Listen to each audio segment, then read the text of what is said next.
bahwa Nabi Muhammad Shallallahu Alaihi Wasallam itu seorang pebisnis yang mampu memberikan manfaat kepada orang lain. Manusia yang baik itu adalah manusia yang kualitas takwanya tidak diragukan, dan juga manusia yang mampu memberikan manfaat kepada sesama. Dan ini dijelaskan dalam sebuah hadis Nabi Shallallahu Alaihi Wasallam bahwa sebaik-baik manusia itu adalah manusia yang paling bermanfaat untuk sesama. Khairun nas anfa'uhum linnas. Apa yang ditegaskan oleh Nabi Shallallahu Alaihi Wasallam, penilaian manusia the best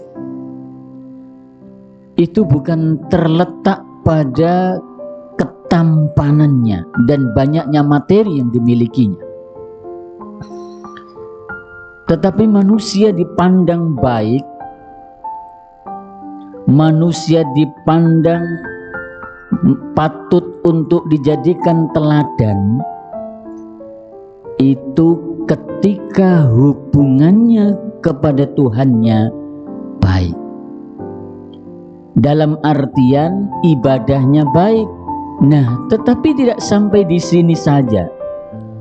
Manusia itu dikatakan baik, harus pula disempurnakan kepribadiannya dengan membagi kenikmatan, termasuk berupa materi yang diperoleh dari Allah kepada sesama. Makanya ada ibadah yang bersifat vertikal, ada ibadah yang bersifat horizontal. Orang yang takwa sebenarnya adalah orang yang mampu menjaga keseimbangan dua ibadah itu, vertikal dan horizontal. Kesalehan individualnya baik, kesalehan sosialnya baik.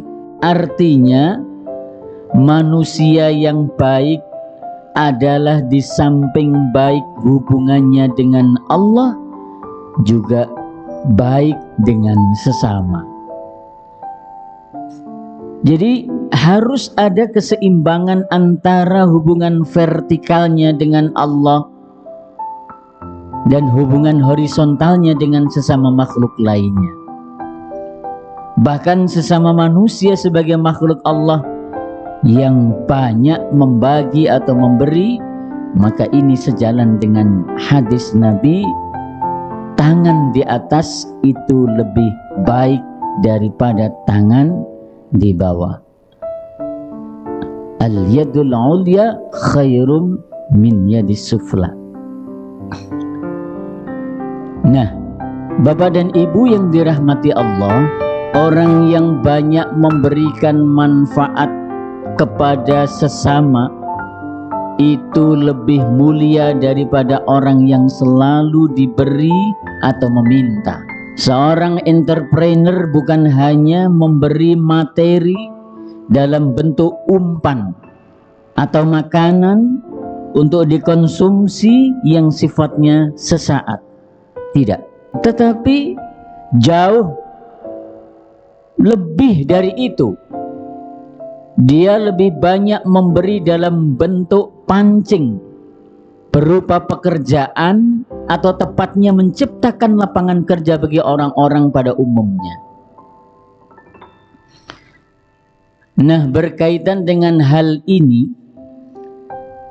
ada 3 pertanyaan mendasar untuk menilai diri kita masing-masing. Ini pertanyaan yang pertama. Mengapa kita ini meluangkan waktu yang cukup banyak untuk menimba ilmu bermacam-macam di bangku sekolah? Apa yang kita cari? Kita ini kan mengenyam pendidikan sejak ketika kita masih kecil, dari mulai PAUD, TK, SD, SMP, terus sampai ke perguruan tinggi, janjane sing digoleki iki apa? Kira-kira kita bisa menjawab. Yang kita cari apa sebenarnya? Ilmu.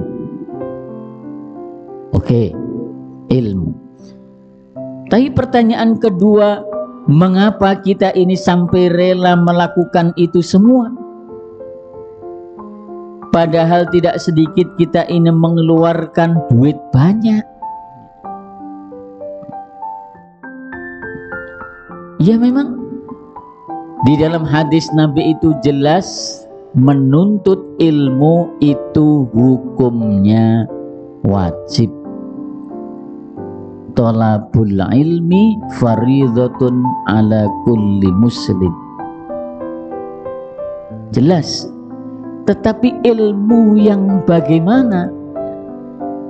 Ya karena ilmu itu kan ada yang sifatnya fardu ain, ada ilmu yang fardu kifayah.